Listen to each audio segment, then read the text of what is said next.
কার ক্ষমতা বলে কাজ চলছে? ময়মনসিংহে কার ভূমিতে বহুতল ভবন নির্মাণ করছেন শফিকুল্লাহ গংরা? ময়মনসিংহ নগরীর জেলা স্কুলের বিপরীতে টাউন মৌজার ৩৯৮ খতিয়ানে ২২.৬৮ শতক ভূমি দখল করে অবৈধভাবে বহুতল ভবন নির্মাণের অভিযোগ উঠেছে প্রভাবশালী শফিকুল্লাহ গংদের বিরুদ্ধে।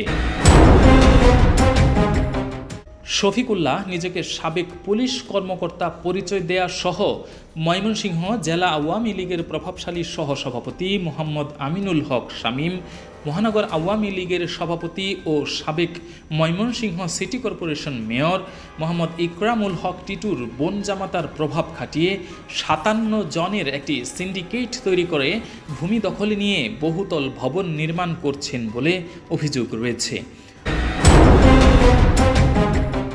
পৈতৃক সূত্রে জমির মালিক হয়েও অবৈধ দখলদারদের প্রতিহিংসায় দীর্ঘ বছর মিথ্যা মামলায় হয়রানি, ছাত্রলীগ নেতা অনির অমানসিক নির্যাতন সহ সবই বয়ে গেছে রাসেল মিয়ার উপর।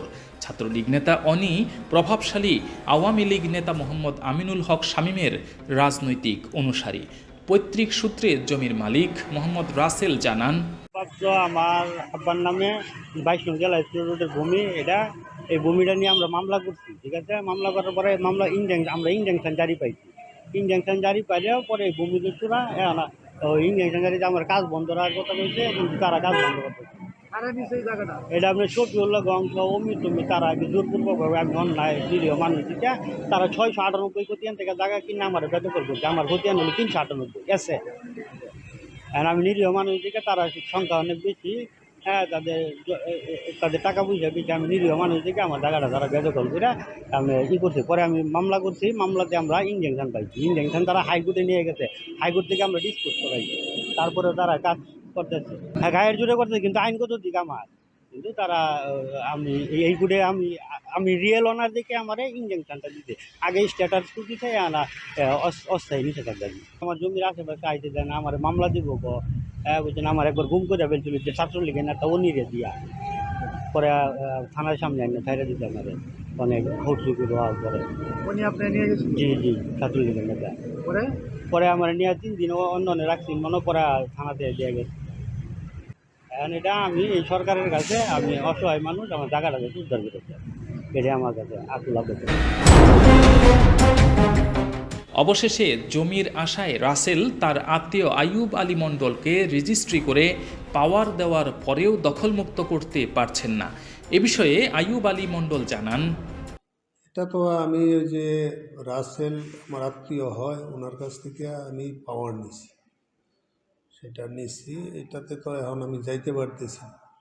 এটাতে অনেক দিন যাবতীয় আসবো, ১-১.৫ বছর যাবতীয় ওনারা দখল করে কাজ করতেছে। কিছু লোক দখল হইল শফিউল্লাহ আর অমিত, পীযূষ, আরও আর লোকজন আছে, তাদের সাথে সবগুলি তো জানি না। ওনারা দখল কাজ, ওনাদের লোকজন আছে, গুন্ডা বাহিনী আছে, তার জন্য আমরা ওইখানে যাইতে পারি না। গেলে আমাদের হুমকি চুমকি দেয়।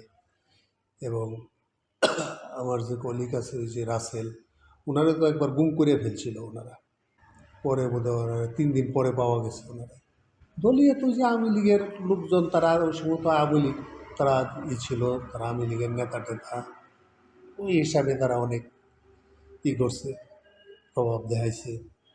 আওয়ামী লীগের যারা যারা নেতা ছিল ওনারা তো ওই যে শফিক সাহেবের বোন জামাই তো শামীম সাহেব, টিটু, আজাহার করে একজন লোক আছে, ওনারাও প্রভাব দেখাইছে। মনে হয় যুবলীগের সভাপতি মনে হয়। এখন আমি এই জায়গাটা আমার দখল চাচ্ছি, আমি যাতে পুনরায় এই জায়গাটা পাইতে পারি এবং রাসেলের সহযোগিতা করতে পারি। ওনারা নিয়ে বিপদে আসছি। জি, এই জায়গাটা নিয়ে অনেক মামলা মোকদ্দমা হয়েছে, জজ কোর্ট হয়েছে, ম্যাজিস্ট্রেট কোর্টে হয়েছে এবং ঢাকা হাইকোর্টে হয়েছে। সবগুলি আমরা পাইছি, ডিগ্রি পাইছি, অনেকগুলি ডিগ্রি আছে আমাদের হাতে, কাগজ আছে। কিন্তু তারা জোর জবরদস্তিতে এটা দখল করে প্রশাসনিক বাবু করে তারা চালাইছে, কাজ চালাই যাইতেছে। সরেজমিনে গিয়ে দেখা যায় বহুতল ভবন নির্মাণ কাজ চলছে। এ সময় ইঞ্জিনিয়ার মির্জা সাকিবের কাছে জানতে চাইলে তিনি বলেন, ভাবে লোকজন যারা শেয়ার নিয়ে করতেছে এটা।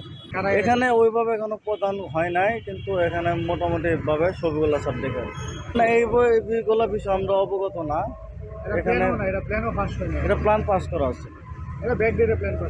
ব্যাকডেট এটা তো আমরা বলতে পারি না, কিন্তু এটা টোটালি বিল্ডিং এর প্ল্যান পাস করা, সবগুলো নিয়ম মেনে ট্রেনে বিল্ডিংটা করতেছে। অবৈধভাবে জমি দখল করে বহুতল ভবন নির্মাণের বিষয়ে মুঠোফোনে যোগাযোগ করলে শফিকুল্লাহ বলেন, এটা নিয়ে রাসেল বহুদিন যাবৎ চেষ্টা করতেছে। এটা নিয়ে আপনার জজ কোর্ট, মানে সাব জজ, সহকারী জজ, ডিস্ট্রিক্ট জজ, এডিশনাল ডিস্ট্রিক্ট জজ, হাইকোর্ট, সুপ্রিম কোর্ট পর্যন্ত গিয়া সব জায়গায় হারছে। সুপ্রিম কোর্ট পর্যন্ত হয়েছে এটা নিয়ে, বুঝছেন? এবং মামলা চলমান আছে। ওর কোনো সত্যই নাই।